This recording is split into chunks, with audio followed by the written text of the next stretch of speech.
നേരം വെളുത്തിട്ട് ഇത്ര സമയമായി. ഒരു ഗ്ലാസ് കട്ടൻ കാപ്പി കഴിച്ചിട്ട് എത്ര നേരമായി. ഇനിയിപ്പോ ഉച്ചയാകുമ്പോ തണുത്ത കട്ടൻ കാപ്പി ആയിട്ട് വരും. എന്നിട്ട് ചിരിച്ചങ്ങ് നിൽക്കും. ആ ചിരി കാണുമ്പോഴേ ഞാൻ നൈസായി പോകുന്നു. എടി ഏലിക്കുട്ടി, എടി ഏലിക്കുട്ടിയേ.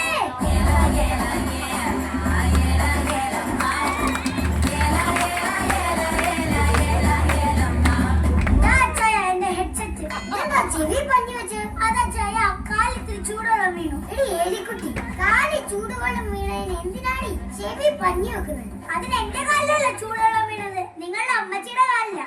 എന്നാ നീ പഞ്ഞി മാത്രം ആക്കണ്ട, ആ ബെഡ്ഷീറ്റ് വരെ എടുത്ത് തിരിക്കും. ഇപ്പൊ കുഴപ്പമൊന്നുമില്ല. എടി ഏലിക്കുട്ടി, നിനക്ക് നാളത്തെ ദിവസത്തിന്റെ പ്രത്യേകത എന്താന്ന് അറിയാവോ? അറിയാം, നമ്മുടെ മിന്നികെട്ട് കഴിഞ്ഞ ദിവസമല്ലേ. ഓ, ചൂടുള്ള കാര്യം പറയുമ്പോ മൂഡൌട്ട് ആവുന്ന കാര്യം പറയില്ലേടി. ഈ നാളെ ക്രിസ്മസാ, അത് ആഘോഷിക്കാൻ നമ്മുടെ പിള്ളേരെന്നെത്തൂടി. എന്താ ചായ, പിള്ളേര് വരുന്ന ദിവസമല്ലേ, ആ മുടിയൊന്ന് ഡൈ ചെയ്തൂടെ? ഒന്ന് പോടി അവിടുന്ന്. പിള്ളേര് വരുമ്പോ അമ്മച്ചിയുടെ കൂടെ നിൽക്കുന്ന ദുൽഖർ സൽമാൻ ഏതാന്ന് ചോദിക്കും.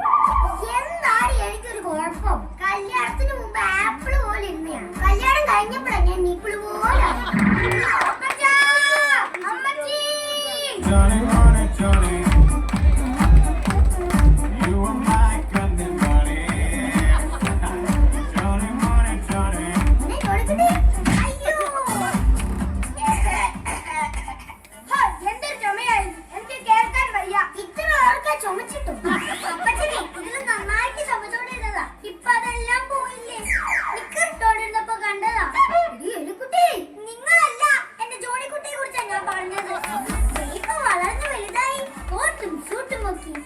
ഒരു പെണ്ണും കിട്ടി. സുഖമാണോ മോളെ നിനക്ക്? അതെ സുഖമാണോ അമ്മച്ചി? ബൈ ദ ബൈ പേര് മറന്നു. പേര് മറന്നോ? അല്ല അമ്മച്ചി, ഞങ്ങൾ ഈ അമേരിക്കയിലായതുകൊണ്ട് എന്താ വിളിക്കേണ്ടതെന്ന് ഞാൻ മറന്നുപോയി. അമ്മച്ചിന്ന് വിളിച്ചാൽ മതി. എന്തൊരു ഭംഗിയുള്ള ഡ്രസ്സായത്. ഇതിന് എത്ര രൂപ കൊടുത്തു മോളെ? അത് ഇവിടുത്തെ ഒരു 10-15 രൂപ വരും. ആ കാശുണ്ടെങ്കിൽ എത്ര ഫുള്ള് മേടിക്കായിരുന്നു. ഫുള്ള് വാങ്ങാം. ആ ഫുള്ള് ഇതുപോലെ ദേഹത്തിന് കിടക്കാൻ പറ്റില്ലല്ലോ. എന്താ മണം? എന്താ മോനെ ഇത്ര നല്ല മണം? അതൊരു സെന്റാ. ഒരു സെന്റിന് ഇത്രയും നല്ല മണമാണെങ്കിൽ ഒരു ഏക്കറിന് എന്തായിരിക്കും മണം? അമ്മച്ചി, ലണ്ടനിൽ നമ്മുടെ സണ്ണിക്കുട്ടനെ എത്തി. ജോളിക്കുട്ടി,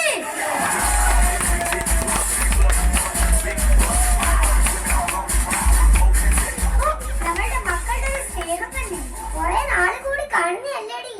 അങ്ങനെ സ്നേഹിക്കട്ടെ.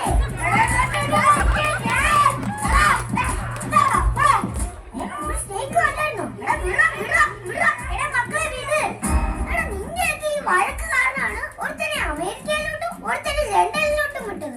പെണ്ണ് കെട്ടുന്നതിന് മുമ്പ് ഒരു വഴക്കൂലായിരുന്നു.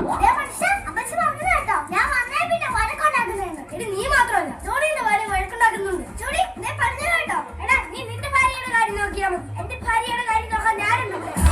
നീ അവിടെ കൊണ്ട് രാവിലെ ഇങ്ങോട്ട് വന്നതേ അമ്മനെ അപ്പനെ സോപ്പിട്ട് സ്വത്തല്ലേ എഴുതി മേടിക്കാൻ വേണ്ടിയല്ലേ?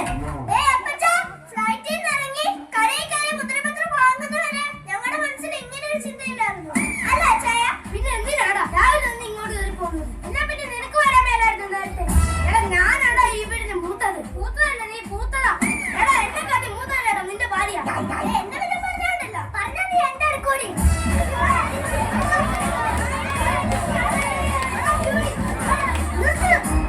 എനിക്കൊന്ന് ഒറ്റയ്ക്ക് സംസാരിക്കണം. എല്ലാരും കേൾപ്പോ ഒന്ന് ഒറ്റയ്ക്ക് ഇരുന്ന് ആവശ്യത്തിന് സംസാരിക്കട്ടെ. സംസാരിച്ചു കഴിഞ്ഞൊരു സിഗ്നൽ തന്നാ മതി, ഞാൻ ഇങ്ങോട്ട് വന്നു. ഒന്ന് പോ മനുഷ്യവിടുന്ന്. എന്റെ സണ്ണിക്കുട്ടൻ ആകെ ക്ഷീണിച്ചു. അത് പെർമിറ്റ് പിടിക്കാൻ പാസ്പോർട്ടും വിസയും എല്ലാം കറക്റ്റ് ആണെങ്കിൽ ആരും പിടിക്കില്ല. എടാ പോണവിടുന്ന്, നാളെ ക്രിസ്മസ് അല്ലേ, അത് നമുക്ക് ആഘോഷിക്കണ്ടേ? എന്നാ പിന്നെ ഏൽക്കുട്ടിയേ, നമ്മുടെ മക്കൾക്ക് വേണ്ടി നമ്മൾ ഏർപ്പാട് ചെയ്ത എല്ലാവരും ഞാനിന്ന് വിളിക്കട്ടെ. കേറി വാ എല്ലാരും.